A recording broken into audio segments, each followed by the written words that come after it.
Big revelation sa tunay na dahilan ng hiwalayan nina Bea Alonzo at Dominic Roque. Ibinahagi ng self-proclaimed pambansang marites na si Christian Albert Gaza na mas kilala bilang si Sian Gaza sa kanyang Facebook Live kamakailan ang ipinarating sa kanya ng ilang mga artista, patungkol sa nangyaring hiwalayan sa pagitan nina Bea Alonzo at Dominic Roque na ikakasal na sana ngayong taon.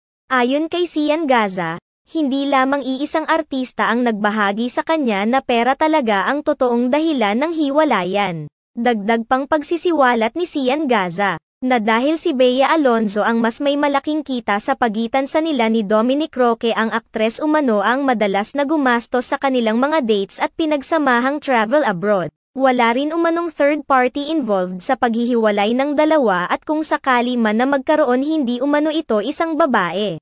Bukod pa rito, iniisip ni Sian Gaza na ang usapin patungkol sa prenuptial agreement ang pinag-ugatan ng hindi pagkakaunawan sa pagitan nilang dalawa. Gayunpaman, totoo umano ang balitang na noong una ay si Dominic Roque mismo ang nag-approach sa ina ni Bea Alonzo kung saan sinabi umano nito na handa siyang pumirma sa prenuptial agreement. Subalit nang dumating na umano ang araw ng permahan ay bigla na lamang nagbago ang isip ng aktor. Ipinunto pa ni Sian Gaza na hindi naman umano may kakaila na isang bilyonarya si Bea Alonzo dahil sa rami ng registered na ari-arian nito sa loob at labas ng bansa. Ayon pa kay Sian Gaza, maayos naman umano sina Bea Alonzo at Dominic Roque bilang boyfriend-girlfriend. Ang problema umano ay ang pagpapakasal mismo. Nang dumating na umano sila na kailangan ng pag-usapan ang marriage kung saan magiging iisa na sila sa lahat ng bagay kabilang na ang kanilang mga ari-arian. Bukod pa rito, may mga naglabasan ring isyu ngayon na bukod sa prenup na pangunahing dahilan ng kanilang hiwalayan. May nadiskubre rin umano si Bea Alonzo patungkol sa totoong pagkatao ng aktor na dahilan kung bakit ayaw na niya itong pakasalan. Hindi umano matanggap ni Bea Alonzo ang kanyang nadiskubre patungkol sa aktor na ngayon lamang niya nalaman.